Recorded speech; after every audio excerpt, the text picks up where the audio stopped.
So walking along the tracks and came across this small ruin. This is definitely one of those ones that the folks on the train, although I was tempted to take it and would probably love it because I heard the food is pretty good on there.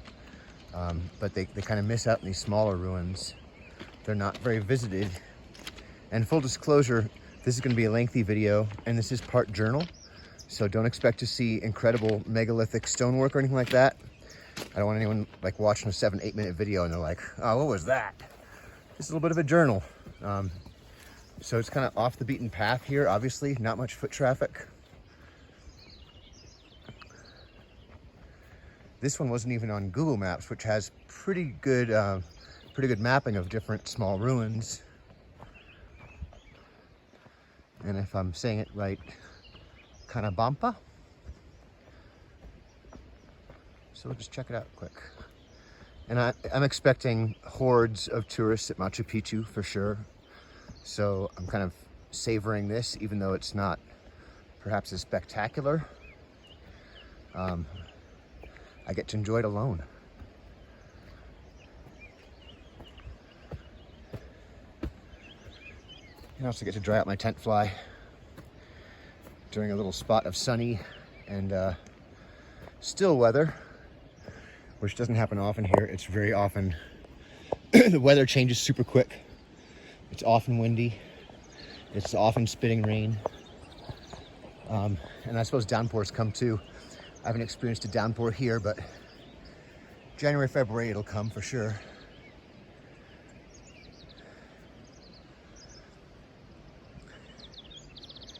You can see those, they're capped right there with some sort of mortar. So I'm assuming that's to kind of lock things in. Weatherproof it a bit. If you get freezing temperatures, I'm sure it would wreak havoc on the stones if they're that loose, which these are. And there, again, is mortar involved, so I suspect early Inca. Could be wrong about that, but that's again, my amateur, unguided guess. And I know that they mentioned when I was on a guided tour, they have some of these ancient huts and buildings around Kualap. And those were, they know, would have been thatched. Or at least they say they know, I would assume they do. I don't know if some remains have stuck around for them to see that. But I would assume that these rooms, for, you know, I would think could accommodate a family or two even, would have been thatched. I don't know that for a fact. But that's what I'm guessing. You got little nooks in here for keeping your stuff. What kind of stuff that would be? Me not being a guide, not sure. I think some of it might be food. That would have logic. I was even wondering if maybe a couple of them might have had small fires burning in them, but it's probably more storage, I would think.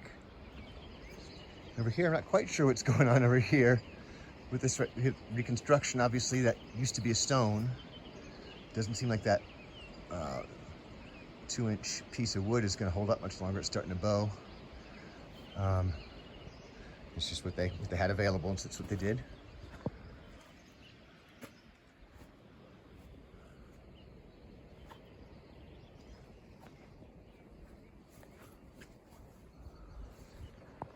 Look at all the storage space.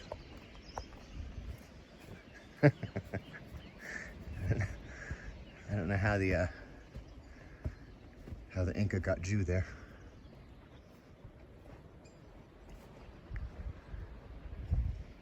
So it's a whole little village. This appears to be some sort of a main kind of central gathering place, I would think. Ritualistic area. Certainly circles of stones, although this is not a perfect circle, but some of these circles would indicate religious ceremony type activity.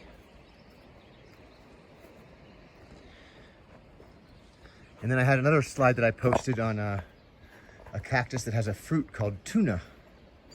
And just wanted to talk a little bit more about that one because it was kind of fun. It's a fruit that I've seen often at markets and I've wimped out on it. I haven't tried it.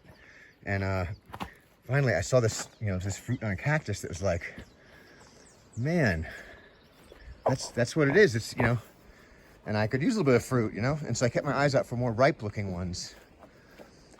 These guys right here, this one isn't quite as loaded as the other one that I put on tape, but I may not post that video. In any case, you can see the fruit right there. And they go along in different stages. There's no ripe fruit on this one. There's a yellow flower that emerges, although these are not very yellow right now. And you can see teeny tiny little spines on them. I made the mistake of trying to avoid the spines and just go barehanded and twist one off, and my hands were like filled with quills. They will get you. So I would eat one again for sure. They kind of taste like papaya.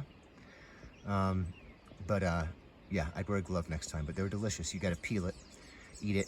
And the boys actually, and just a quick view here of some of the water cupped right there. If you were thirsty, boy, you got a nice little watery drink right there. But the boys that I was walking with, that I did post a video of, mentioned to me specifically that tuna you do not want to eat with bread. They're like, yeah, it'll give you a stomach ache. Don't do it. Don't do it. I was like, okay, cool. Good to know. Never would have known. Anyway, here's that small ruin, and hope it didn't bore you too much. If you got through it, hey, thanks for listening to the journal.